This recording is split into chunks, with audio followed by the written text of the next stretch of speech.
এরা যদি মনে করেন এই দুনিয়ার সবচেয়ে বড় খেলোয়াড় মেসি আর রোনালদো, তাহলে ভুল ভাই। এই দুনিয়ার সবচেয়ে বড় খেলোয়াড় হইলো আমার আব্বাই। এই দুনিয়ার সবচেয়ে বড় খেলোয়াড় হইলো আমার আব্বাই। আমারে বোগা জোগা 9-6 বুঝ দিয়া বিদেশ পাঠাইছে, যে তুই বিদেশ গিয়া 3টা বছর খিচ্চা কামলা দে, পরে দেশে আইলে তোরা বিয়া করাম। বিদেশ গিয়া 3টা বছর খিচ্চা কামলা দেওয়ার পর আব্বারে কইলাম, আব্বা 3 বছর তো হইছে, এবার দেশে একটা বিয়া করে দিয়ে। বিয়া যে করবি বউ আইনা রাখবি কই, বাড়ি টাড়ি করছ না? আব্বা করি নাই তো। তাহলে আরো 2টা বছর বিদেশ কর, একটা বাড়ি কর, পরে দেশে এলে তোরা বিয়া করাম। ঠিক আছে, করলাম আরো 2 বছর বিদেশ। আব্বারে কইলাম, আব্বা বাড়ি তো করছি, এবার দেশে একটা বিয়া করে দিয়েন। বিয়া যে করবি বউ কি তোর চেহারা দেখে দিয়া দিব? সোনা গহনা কিনো লাগতো না? সোনা গহনা কিনছস না? আব্বা কিনি নাই তো। তাইলে আরো 2টা বছর বিদেশ কর, সোনা গহনা কিন, পরে দেশে এলে তোরে বিয়া করামো। ঠিক আছে, সুন্দর কথা, সোনা গহনা ছাড়া তো বউ দিত না। করলাম আরো 2 বছর বিদেশ।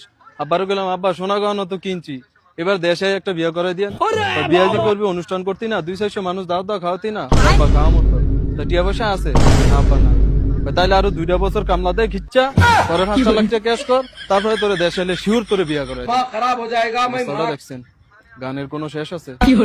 গান একটা পর একটা রেডি খাই, মানে আমারে বিয়া করাবে হে দুর্বলতা সুযোগ নিয়ে আমারে যা খেলা দেখাইতেছে ভাই, আমি শিওর সামনের ব্যালন ডিওর আমার আব্বাই খাইবে।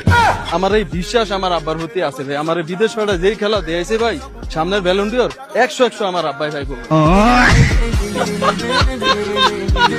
সেলুট আব্বা, সেলুট। আন্নের মতো আব্বা ভাই আমি গর্বিত। আন্নের মতো আব্বাই তো প্রত্যেকটা ঘরে ঘরে দরকার। না রে আব্বা রে, আমার একটা আব্বা